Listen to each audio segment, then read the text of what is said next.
So sa viewers natin idol, mayroon daw siyang dalawang equalizer, dalawang crossover at saka isang maximizer dito. So pwede yan idol, mas okay din yung ganyan ano, na bukod yung ating processor para sa ating pang low at saka bukod din yung ating processor o magiging processor natin sa ating pang mid-high. So bukod yung tigi isang equalizer, isang crossover at saka maximizer. Dahil isa lang inyong maximizer idol, pwede na yung ganito. Ito magiging setup natin sa ating magiging low ano. So halimbawa itong isang equalizer nyo, tapos isang crossover, tapos isang maximizer. So dahil isang maximizer ang gagamitin nyo, dito na natin gagamitin yung maximizer sa ating pang low frequency. So halimbawa dito idol, kapag mayroon tayong mixer naman dito na dalawa ang kanyang output ano, itong record output idol, min output na rin ito ano, dahil kontrolado ito ng ating min output o isang linya lang ito sa ating min output dito. Pero kung walang record output yung inyong mixer tapos min output lang tapos auxiliary output, pwede naman tayo kumuha dito ng signal papunta sa processor na pang low. So gagamit lang tayo ng splitter. Pero dahil dito mayroon naman tayo record na gagamitin natin dito para wala na tayong gagamiting splitter connector. So dito kukuha tayo ng min output, kukuha tayo ng record output. Halimbawa itong record output gagamitin natin sa ating pang low ano. Ito ang magiging processor natin sa ating pang low. Yung maximizer gagamitin natin dito. So magiging setup natin, una yung ating equalizer, sunod ang ating crossover, sunod yung ating maximizer, tapos yung ating pang low na amplifier. Ito lang idol ang magiging connection natin sa ating pang low.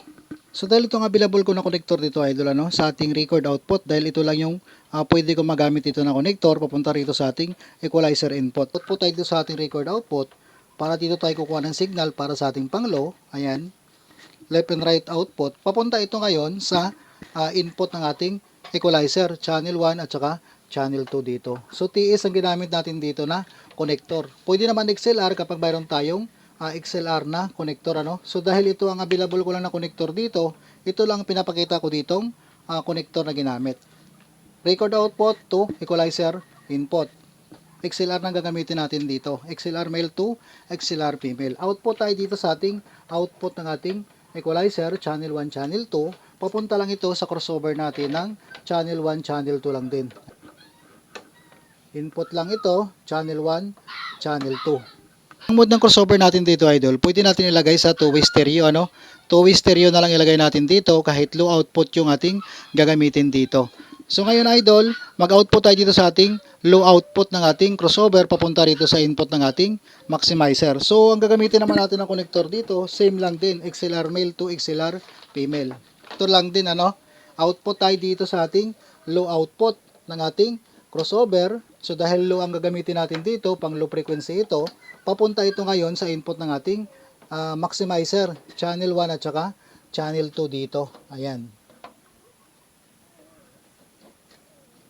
Yan lang ang magiging connection natin dito. Saka tayo mag-output dito sa ating maximizer, papunta rito sa ating pang low na amplifier. So itong connector naman gagamitin natin dito sa ating output ng ating maximizer, dual XLR female to dual male RCA. Low output ito, channel A at saka channel B. Ayan. Papunta na ito ngayon sa input ng ating amplifier. Halimbawa, audio input dito sa ating BCD. Ano? Ito ay halimbawa natin idol. Kung power amplifier gagamitin natin, XLR to XLR na ang gagamitin natin na connector. Ito halimbawa, may dalawa kayong equalizer, dalawang crossover, pero isa lang inyong maximizer. Sa low frequency natin gagamitin yung ating maximizer dahil ibuboss yung ating pang low dito. So ito na yung magiging connection natin mula sa record output papunta sa ating equalizer input, output ng EQ papunta sa input ng ating channel 1, channel 2 ng ating crossover, tapos nag-low output tayo dito sa ating crossover papunta rito sa input ng ating maximizer, tapos nag-output tayo sa ating maximizer papunta rito sa ating audio input ng ating pang low na amplifier.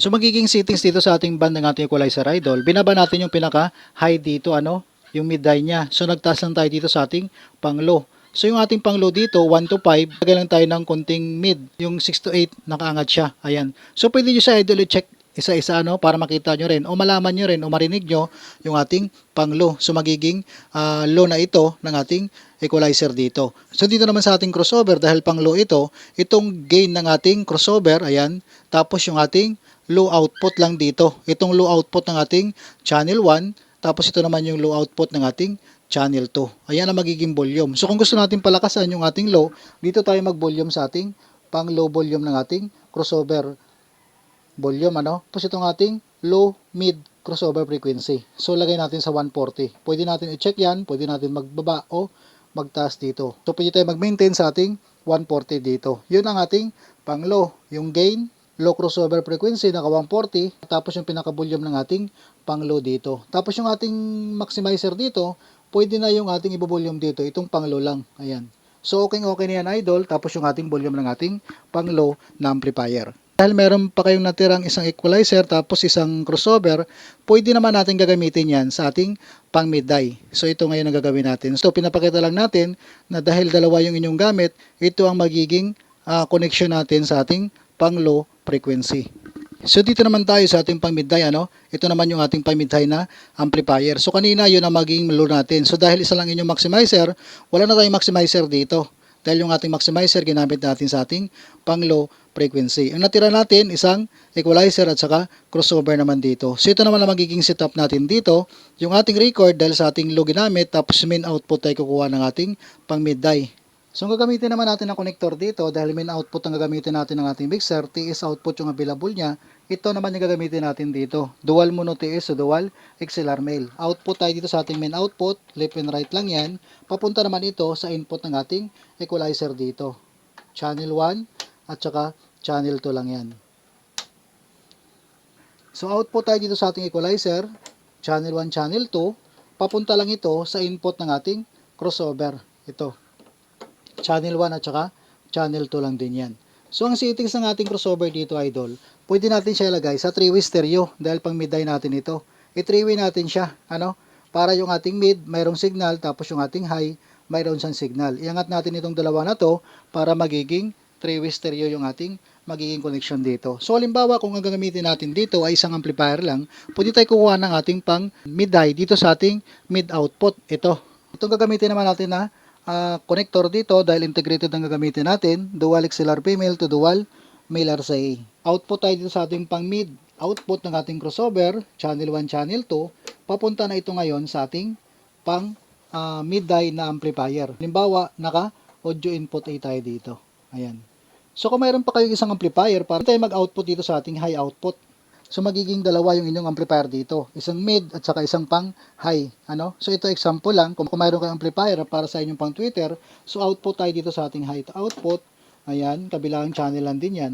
Papunta na ito ngayon sa ating pang high na amplifier. Yan na yung ating maging connection dito idol, ano? Mula sa ating main output, papunta rito sa equalizer input, tapos nag-output sa ating equalizer, papunta rito sa input ng ating crossover. So naka 3-way stereo tayo dito, yung mode ng ating crossover sa ating pang mid-high. So nag-output tayo dito sa ating pang mid, dahil dito tayo kukuha ng ating pang mid-high, pwede dito. So kung mayroon pa kayo isang amplifier para sa inyong pang Twitter, so high output, papunta sa inyong pang Twitter na amplifier. Dito sa ating band ng equalizer idol, yung ating 1 to 5 dito na band, nakababa ano, ayan. Tapos yung ating kabilaan po yan. Ang nakaangat lang dito yung 6 to 15. Ito yung ating pang mid-high na band. Ayan. Giging volume naman natin dito sa ating crossover. Itong ating gain, lagyan natin ng signal. Tapos yung ating pang mid dito. Itong ating volume ng ating mid, ng ating crossover. So dahil meron tayong ginamit na pang high, sa isa pa nating amplifier, i-volume din natin itong pang high natin na volume. Ayan. So ito magko-control sa ating malakas, mahina na signal dito itong pinaka-volume niya. Itong low, hindi na natin gagalawin kasi wala itong gamit. Kasi itong ating mid-high crossover frequency, magpa-function, halimbawa 3.5 yung ating magiging mid-high dyan. Tapos itong ating low mid frequency na to idol, may function ito sa ating pang mid na frequency.